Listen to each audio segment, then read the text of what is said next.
Hi guys, welcome back to my channel. और मैं explain करने जा रही हूँ एक हॉरर फिक्शन टीवी सीरीज़ के बारे में जिसका नाम है channel zero no and house. अगर आपने ये सीरीज़ नहीं देखी है तो आई रिकमेंड कि पहले जाके देख लो।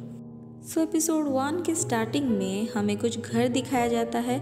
फिर हम एक लड़की को देखते हैं जो शायद किसी से डर के छिप रही थी। फिर वो लड़की डर कर रोड पे आती है और कैमरा का एंगल घूमता है और हम रोड के बीचों बीच एक ब्लैक कलर का घर देख पाते हैं। वो लड़की फिर उस घर की तरफ बढ़ रही होती है और हम उसके पीछे एक आदमी को देखते हैं जिसे देखकर वो लड़की दौड़ने लगती है। वो लड़की उस घर के डोर तक पहुंचने ही वाली होती है कि वो आदमी उसे आकर पकड़ लेता है और अपने जेब से एक लाइटर निकालता है। फिर हम उस लड़की के हाथ में जले हुए निशान से दिस इज़न्ट रियल यानी ये सच नहीं है लिखा हुआ देखते हैं। फिर सीन चेंज होता है और हम एक घर देखते हैं जिसमें एक छोटी बच्ची मार्गोट उसकी मेमोरीज चल रही हैं जिसमें वो अपने पापा के साथ क्वालिटी टाइम स्पेंड कर रही थी। अब मार्गोट बड़ी हो चुकी है और वो बेडरूम में बैठकर कुछ कर रही थी। कुछ देर बाद वहाँ पे मार्गोट की ओनली फ्रेंड जूल्स आती है। वो दोनों स्विमिंग पूल के साइड में बैठकर बात करते हैं और यहाँ हमें पता चलता है कि मार्गोट के पिता मर चुके हैं।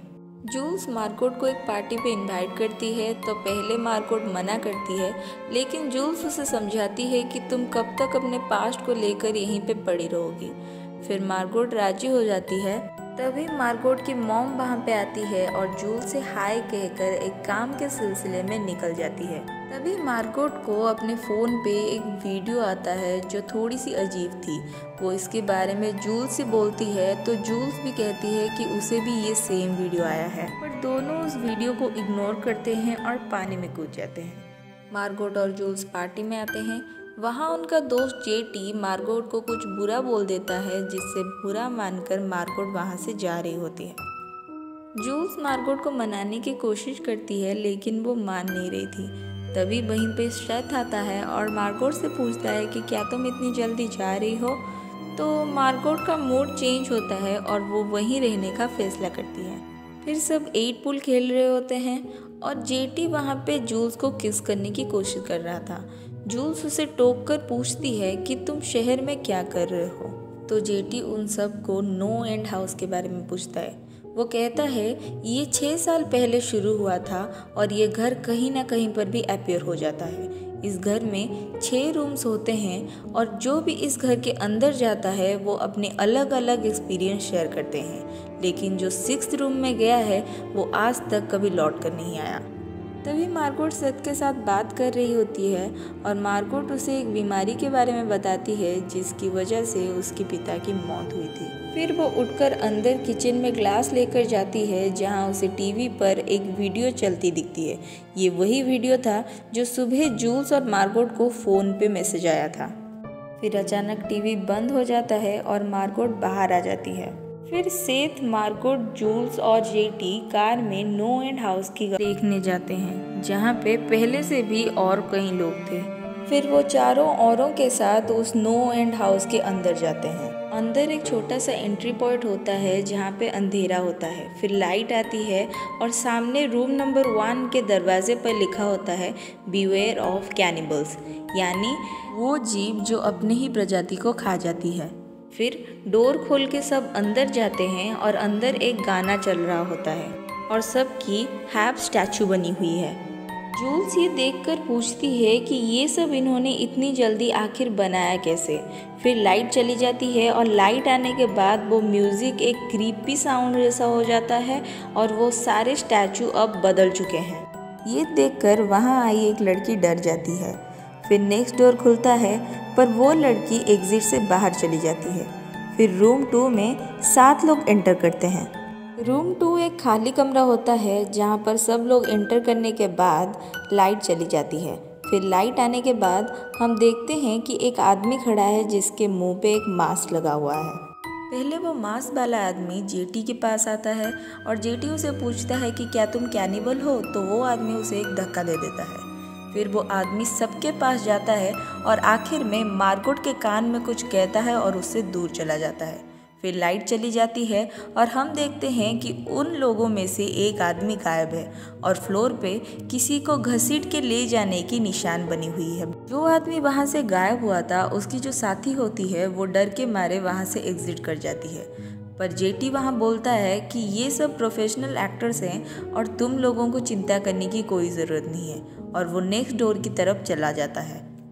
जूल्स आकर मार्गोट को पूछती है कि उसने तुम्हारे कान पे क्या कहा, तो मार्गोट बोलती है कि उसने मुझे कहा कि वेलकम बैक मार्शल, जो नाम सिर्फ उसके पिता को पता था।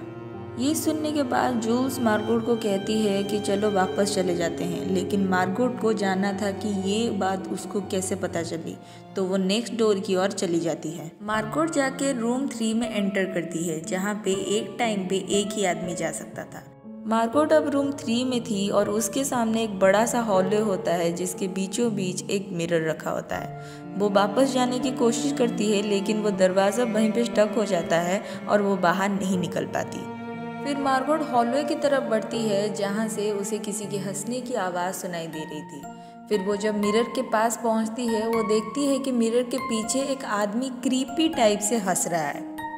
वो उसे पार करके एग्जिट की तरफ बढ़ ही रही होती है कि नेक्स्ट डोर से उसे जूल्स की आवाज़ सुनाई देती है और वो नेक्स्ट रूम में एंटर करती है। मार्गोट अब रूम 4 में थी और उसके सामने एक बड़ा सा स्क्रीन था जहाँ पे पहले उसे जूल्स को उसे बुलाते हुए दिखती है और फिर उसके पिता को देखती है जिस दिन उनकी मौत हुई थी।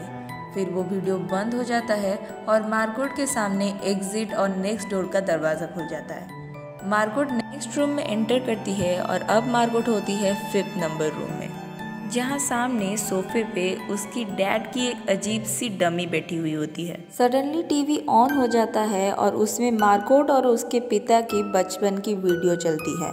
ये देख के मार्गोट शॉक्ड हो जाती है और टीवी बंद करने की कोशिश करती है, लेकिन टीवी बंद नहीं होता और टीवी का रिमोट उसके पापा की अजीब सी डमी के हाथ में होता है।